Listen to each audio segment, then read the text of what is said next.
selamat bergabung Sobat Ngulik. Bagaimana kabar Sobat Ngulik semua? Semoga dalam keadaan sehat dan masih semangat menjalani aktivitas ya. Kembali lagi dengan Ngopi Podcast, ngobrol penuh inspirasi bersama aku, Fanya Jessica dari Center of Management at Future Star IPB University. Episode kali ini kita bakalan bongkar fakta, berbagi cerita, dan pastinya ngobrol penuh inspirasi mengenal lebih dekat dengan investor relation dan corporate secretary. Menarik banget kan? Oke, seperti nama podcast kita yaitu Ngopi alias ngobrol penuh inspirasi. Tentunya bakal ada seorang yang menginspirasi sobat ngulik semua. Beliau merupakan corporate secretary dari PT Adi Komuter Property Tbk. Penasaran nggak siapa tamunya? Daripada nunggu lama-lama, yuk kita spill aja tamu kita yang spesial banget dan gak kalah menarik dari episode sebelumnya, yaitu Mas Bayu Purwana. Halo Mas Bayu. Halo Fanya, halo Sobat Ngulik. Gimana nih kabarnya Mas hari ini? Baik, Alhamdulillah. Alhamdulillah. Kira-kira udah siap belum nih Mas buat sharing-sharing bareng aku dan Sobat Ngulik Siap semuanya? dong. Oke. Karena Mas Bayu udah siap dan semangat banget nih buat sharing-sharing bareng kita. Jadi kita langsung mulai ngopi podcast pada episode kali ini. Oke. Boleh nih Mas ceritain terkait background dan kesibukan Mas pada saat ini.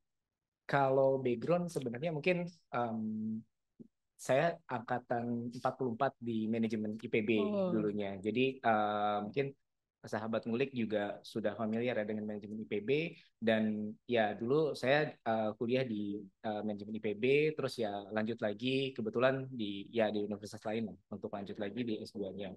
Nah, apa namanya untuk kesibukannya sendiri sebenarnya sekarang ya sebagai corporate secretary di Adi Hmm. Komuter Property atau ADCP tikernya gitu ya. Dan apa namanya sampai dengan saat ini sebagai corporate secretary ya kita membidangi ada beberapa bidang ya. Di situ ada investor relation, terus Hmm. kemudian corporate communication, dan yang terakhir nanti ada kesekretariatan atau apa dan termasuk sekretaris direksi di situ sih. Hmm. Ya kurang lebih sih seperti itu kalau apa namanya kesibukan sehari-harinya gitu, fine. Kalau boleh tahu nih job deskripsi dari seorang investor relation dan corporate secretary itu bagaimana ya Mas? Sebenarnya sih kalau IR atau investor relation dan corporate secretary itu salah satu fungsinya juga sebagai investor relation, Hmm. terutama untuk perusahaan-perusahaan yang sudah terbuka di apa namanya di pasar modal. Nah, di pasar modal di Indonesia itu ada namanya otoritas jasa keuangan. Di situ apa namanya sebagai apa namanya instruksi-instruksi atau misalnya sebagai wadah gitu ya bagi perusahaan atau emiten-emiten yang ada di pasar modal, dan di dalam peraturan OJK itu juga ada terkait dengan corporate secretary. Tugasnya sendiri sih kalau secara general sebagai jembatan lah ya, jembatan yang antara investor dengan perusahaan, dan gitu Hmm. juga sebaliknya perusahaan kepada investor. Nah, jadi apa-apa yang diinginkan oleh investor kita jadi bisa tahu, dan apa-apa informasi-informasi yang ada di perusahaan itu jadi apa kita bisa sampaikan kepada para investor-investor ataupun kepada masyarakat luas sebagai perusahaan TBK, yaitu merupakan hal yang wajib ya dipenuhi gitu sih. Secara umum sebenarnya kalau untuk investor relation seperti itu. Nah, salah satu fungsi yang lain di corporate secretary itu juga adalah corporate communication. Communication. Nah, corporate communication ini fungsinya kurang lebih ya apa namanya seperti humas ya. Apa namanya lebih ke arah apa namanya terkait dengan event-event atau Hmm. misalnya ada perayaan-perayaan keagamaan atau misalnya perayaan perusahaan dan lain-lain.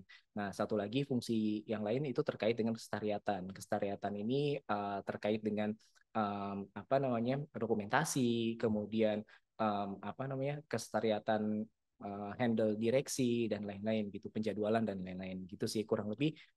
Secara umum kalau fungsi corporate secretary itu ada tiga, tapi mungkin ya beda beda perusahaan atau beda emiten bisa beda-beda juga. Tapi kalau yang saya tahu secara umum di dalamnya ada tiga fungsi itulah Hmm. kurang lebih fun. Oh, berarti kalau yang apa ke investor relation itu berarti yang berhubungan langsung dengan investornya Investor, langsung gitu iya ya. benar. Oke, bagaimana awal mula Mas Bayu nih seorang investor relation dari corporate secretary? Mungkin boleh ceritain nih. Jadi sebelumnya mungkin saya flashback dulu ya ke awal karir. Jadi saya mulai karir itu di tahun 2011. Dulu saya sebagai auditor sebenarnya di salah satu perusahaan farmasi di Indonesia. Nah, terus saya sebagai auditor muter ke beberapa tempat gitu ya. Ada waktu itu pernah ke Batam, ke Tasik dan ke Solo. Nah, setelah itu saya lanjut di Nissan Motor jadi corporate planning. Nah, basic dari corporate planning itu dan terus jadi basic keuangan dari auditor itu yang jadi basic saya untuk masuk ke investor relation sebenarnya. Nah, masuk investor relation itu kurang lebih di tahun 2018 sebenarnya, Van. Jadi 2018 saya masuk ke PT Adikarya Persero Tbk atau ADI gitu ya, sebagai induknya dari ADCP ini. Nah, masuk ke sana sebagai IR, terus mulai di situ kenalan dengan dunia IR, ke IR-an. Jadi mulai dari investor-investor, baik itu investor lokal, investor dari beberapa negara yang lain juga masuk di Adikarya, karena kebetulan Adikarya juga sudah terbuka ya dari tahun 2000-an sudah jadi perusahaan terbuka, dan di sana terkait dengan investor relation juga sudah settle lah. Ada beberapa IR juga di sana yang memang menghandle terkait beberapa investor yang masuk di Adikarya. Nah, investor ini sebenarnya bisa dibagi dalam beberapa kategori, Van. Jadi mungkin kalau dari asalnya ada investor lokal ataupun ada investor internasional. Dan kalau misalnya dari pengkategorian juga ada investor retail dan investor institusi. Nah, institusi ini ada perusahaan-perusahaan yang memang buat investasi seperti aset manajemen, kemudian asuransi dan lain-lain, itu memang sebagai institusi. Nah, yang lain adalah investor-investor perorangan atau retail. Nah, yang biasa mungkin sobat-sobat ngulik juga sempat ya jadi investor di saham, masuk di beberapa saham investasi. Nah, itu disebutnya investor retail. Nah, ini biasanya juga mau investor institusi ataupun investor retail tetap kita akan layani. Ada beberapa memang kalau untuk memang investor institusi memang mereka beberapa kali atau dalam periodik mereka akan nanya, diskusi gitu ya terkait dengan beberapa hal atau update-update terkait perusahaan. Nah, tapi kalau ada investor retail pun, kalau misalnya memang ada pertanyaan melalui email dan lain-lain, itu kita akan respon juga gitu. Jadi terkait dengan kesetaraan informasi itu juga menjadi hal yang penting di investor relation gitu. Jangan sampai investor institusi mendapatkan informasi yang nggak berimbang gitu dibandingkan dengan dibandingkan dengan investor yang retail gitu sih sebenarnya. Nah, terkait dengan setelah masuk ke ADI itu tadi, terus kurang lebih di Desember sebenarnya saya juga jadi corporate secretary, juga masih baru, mulai dari Desember 2022 kemarin. Itu jadi corporate secretary dan pengumumannya juga ada di OJK ya, di OJK dan Bursa. Dan di situ barulah masuk ke dunia corporate secretary. Nah, corporate secretary ini ada seperti yang tadi saya bilang, ada 3 bagian. Nah, itu jadi saya juga belajar hal yang baru nih terkait dengan corporate communication dan terutama di kesetariatan gitu sih, Van. Oke, boleh ini kita lanjut ke page selanjutnya, yaitu apa yang membuat Mas Bay itu tarik menjadi seorang investor relation dan corporate secretary? Sebenarnya yang bikin tertarik itu karena pekerjaan dari IR dan Korsek ini mungkin agak beda nih, nggak terlalu detail di satu bidang, tapi kita akan tahu mau nggak mau terkait dengan perusahaan secara umum. Jadi bisnis proses itu mau nggak mau kita akan pahami di sana gitu. Jadi basic sebagai investor relation itu dulu bisa membuat kita tuh ngerti perusahaan ini tuh dari A sampai Z-nya itu seperti apa, terus nanti proses bisnisnya akan kemana aja, terus kalau misalnya ada kendala-kendala, resiko-resiko yang dihadapi oleh perusahaan, itu semuanya bisa bisa kita tahu lah secara gambaran umum. Nah, itu sebagai investor relation. Kalau untuk sebagai corporate secretary sebenarnya ya kurang lebih sama sih dibandingkan IR. Cuma ya, mungkin lebih tinggi ya karena apa secara secara ini juga memang lebih tinggi dibandingkan dengan IR. Kemudian dari Korsek sendiri sebenarnya kita lebih apa ya mendapatkan dalam tanda kutip privilege lebih lah dibandingkan dengan BOD minus one yang lain, karena mungkin kalau BOD minus one yang lain tuh apa di satu perusahaan kan kalau Korsek itu biasanya board of director minus satu gitu ya di satu perusahaan. Nah itu dibandingkan dengan yang teman-teman yang lain mungkin sebagai Korsek itu kita bisa ikut atau aktif di apa namanya rapat direksi, kemudian rapat direksi komisaris dan lain-lain di mana mungkin dalam beberapa hal departemen-departemen lain mungkin bisa ikut di situ, tapi cuma beberapa agenda lah ibaratnya.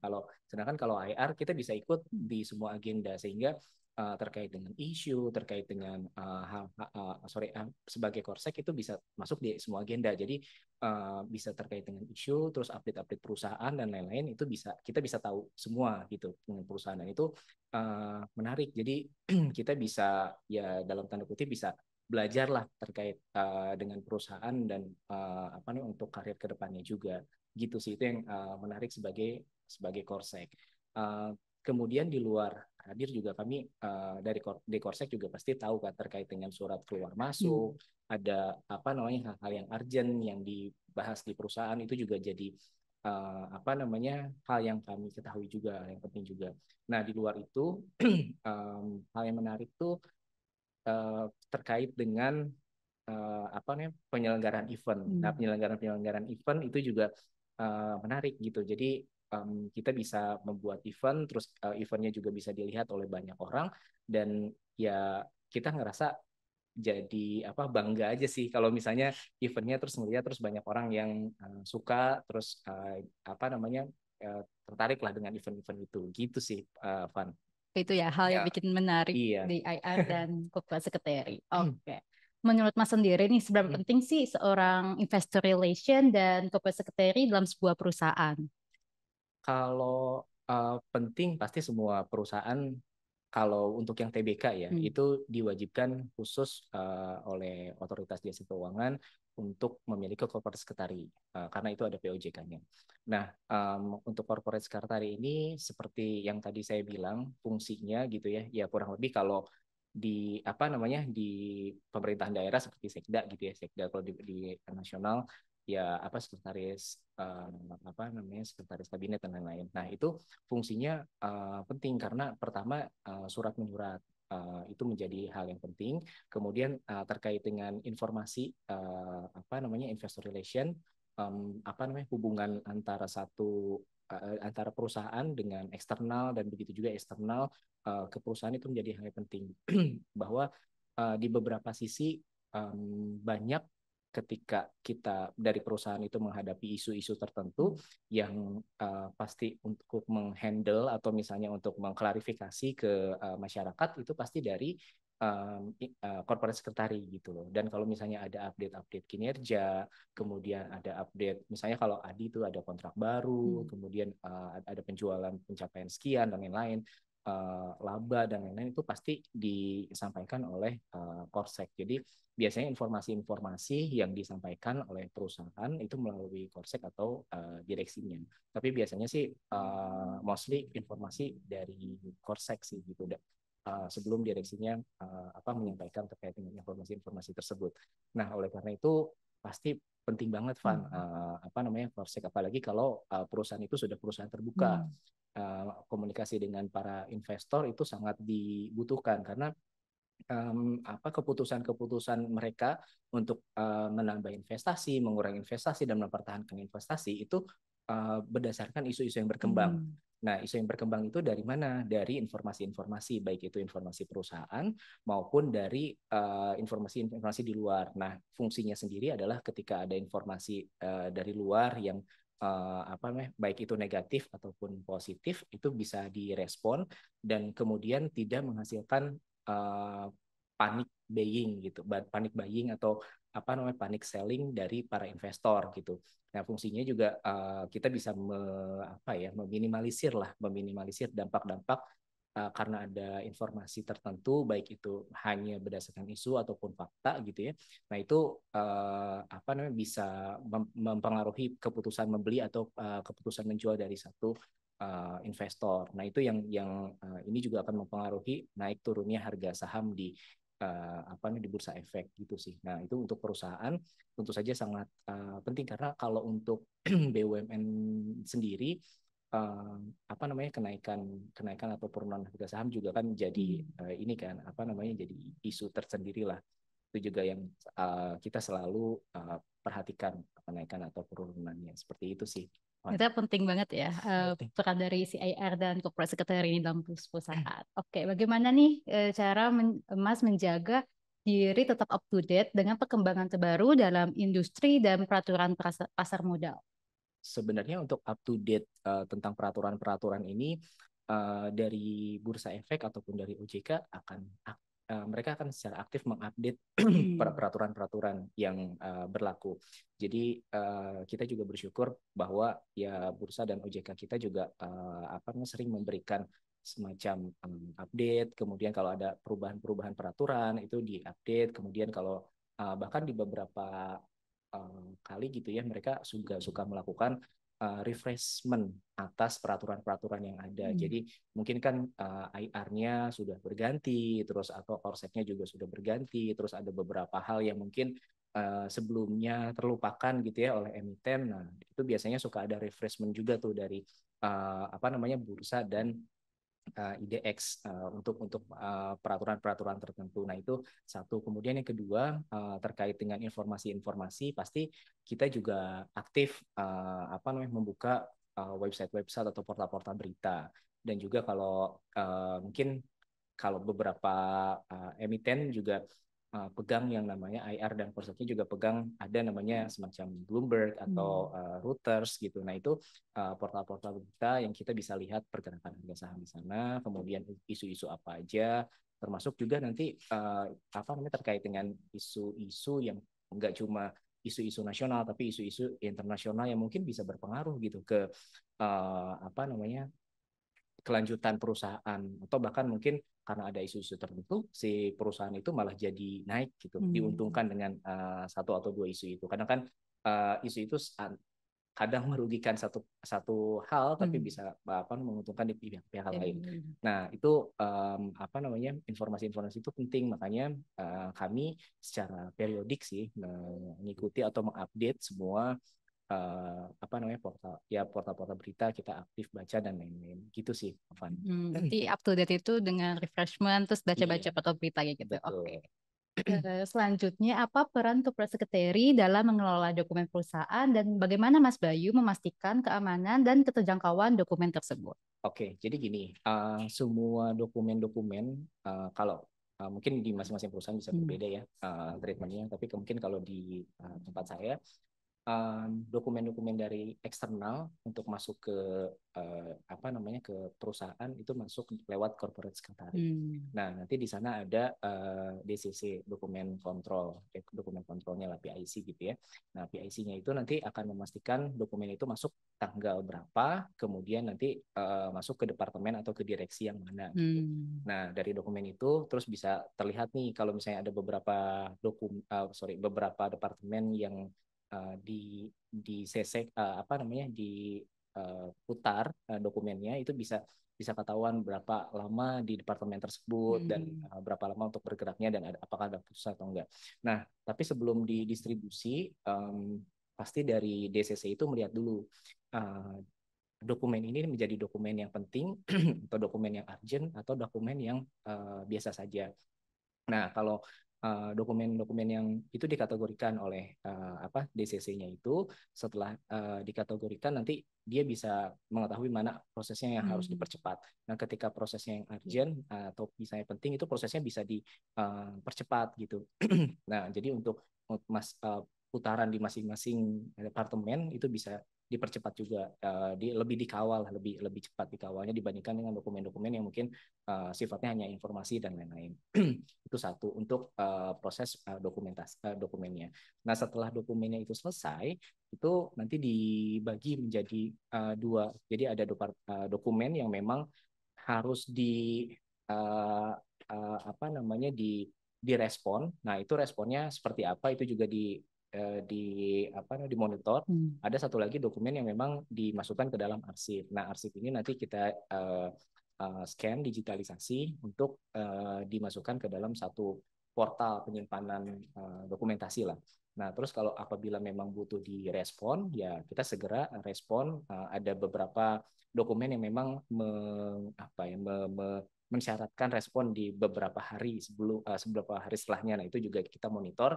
Terus ya jangan sampai dokumen-dokumen tersebut bisa terlewat gitu. Itu dari sisi dokumentasi. Nah, kemudian kalau dari keterjangkauan, tadi seperti yang aku bilang, Van. Jadi keterjangkauan itu kita scan, terus masuk ke apa namanya semacam portal gitu. Nah, portalnya itu bisa dilihat oleh apa namanya semua karyawan. Sebenarnya semua karyawan bisa lihat. Nah, cuman ada pengkategorian di sana yang mengkategorikan karyawan ini bisa melihat di bagian mana. Misalnya keuangan itu bisa melihatnya di apa di bagian-bagian keuangan. Jadi nggak mungkin nggak kalau misalnya terlalu jauh juga kan nggak ada hubungannya ya.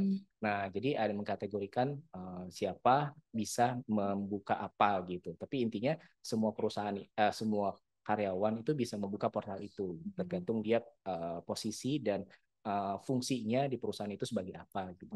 Gitu sih. Jadi untuk keterjangkauan sih harusnya masih bisa dilihat terutama untuk dokumen-dokumen baru ya yang udah dilakukan digitalisasi gitu sih.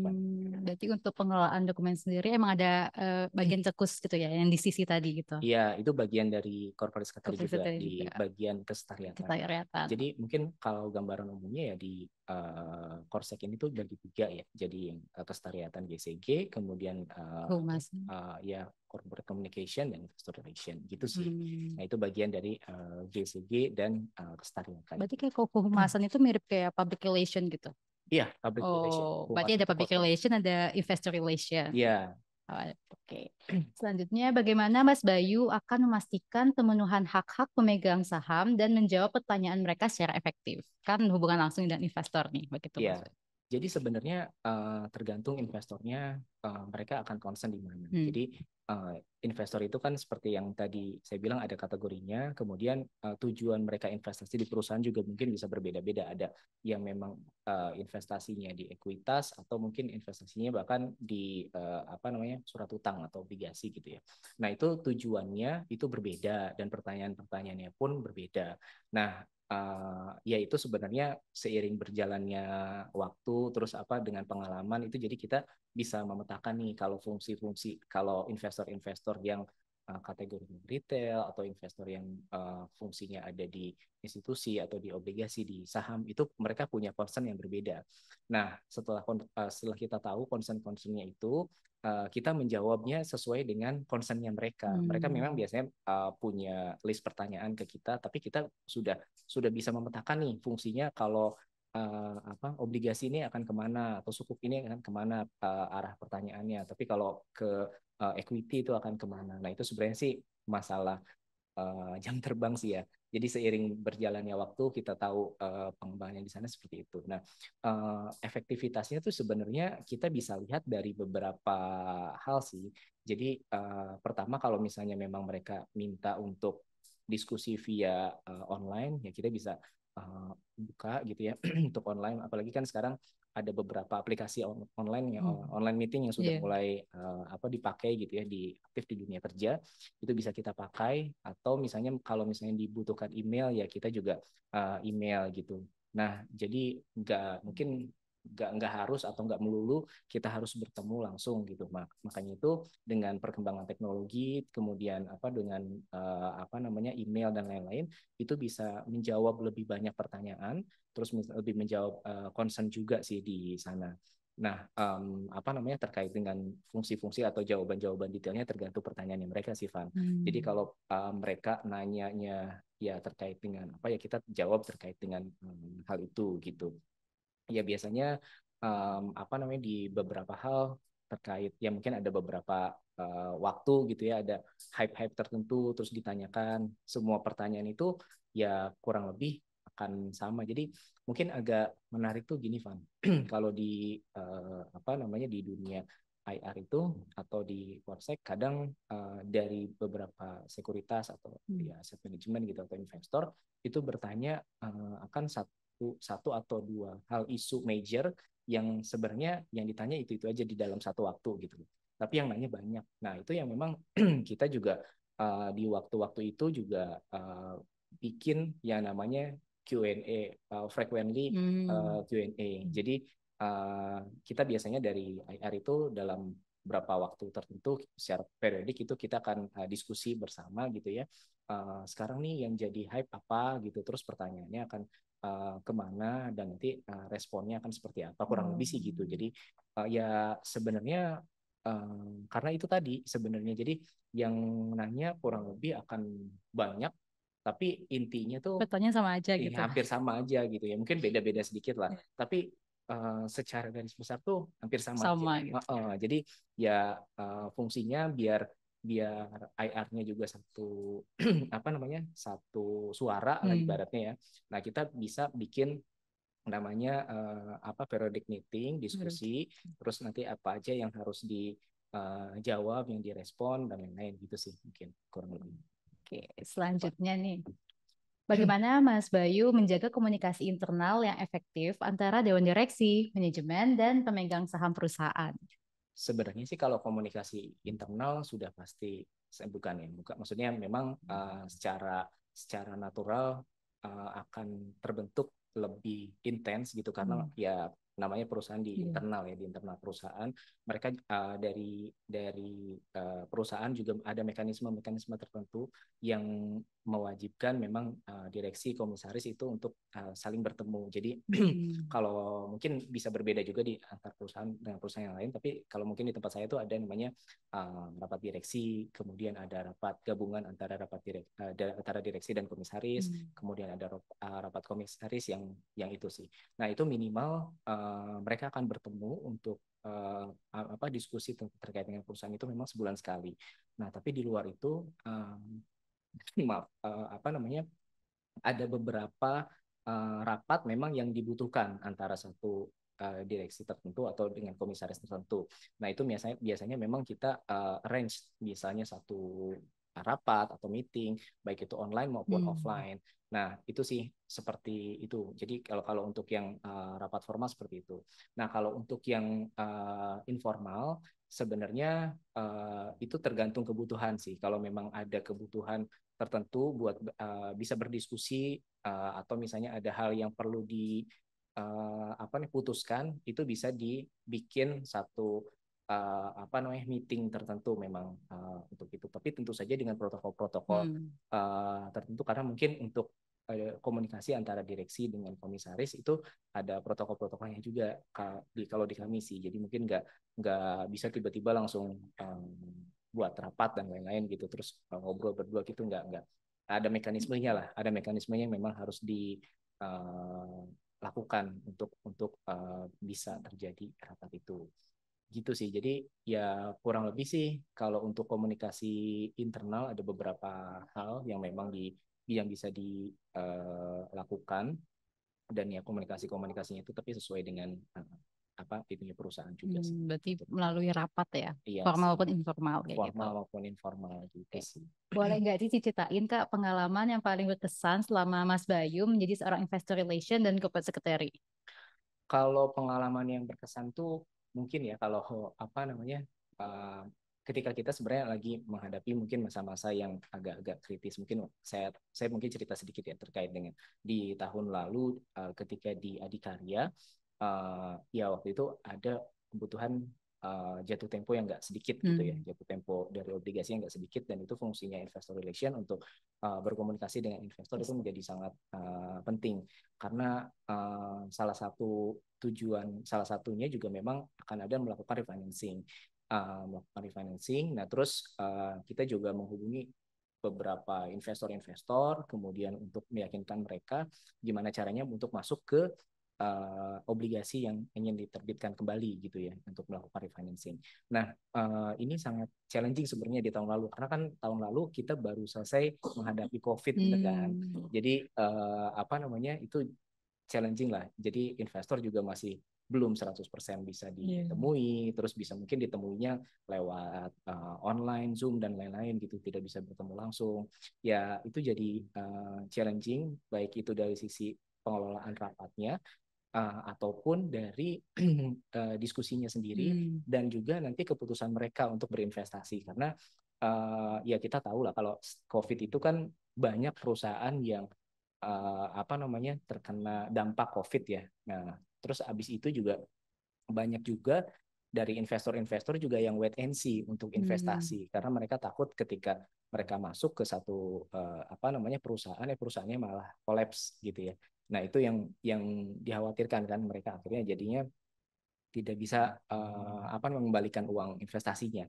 Nah, itu yang jadi challenge sih kemarin. Tapi ya alhamdulillah gitu ya puji syukur pada saat itu bisa terlewati dan akhirnya ya jatuh tempo dari obligasinya itu juga bisa terlewati karena mungkin gini Van, aku cerita dikit ya. Kalau misalnya obligasi itu dia jatuh temponya nggak bisa dimundurkan, itu cuma sehari. Jadi ketika jatuh tempo kita memang apa sebagai perusahaan itu memang harus dibayarkan.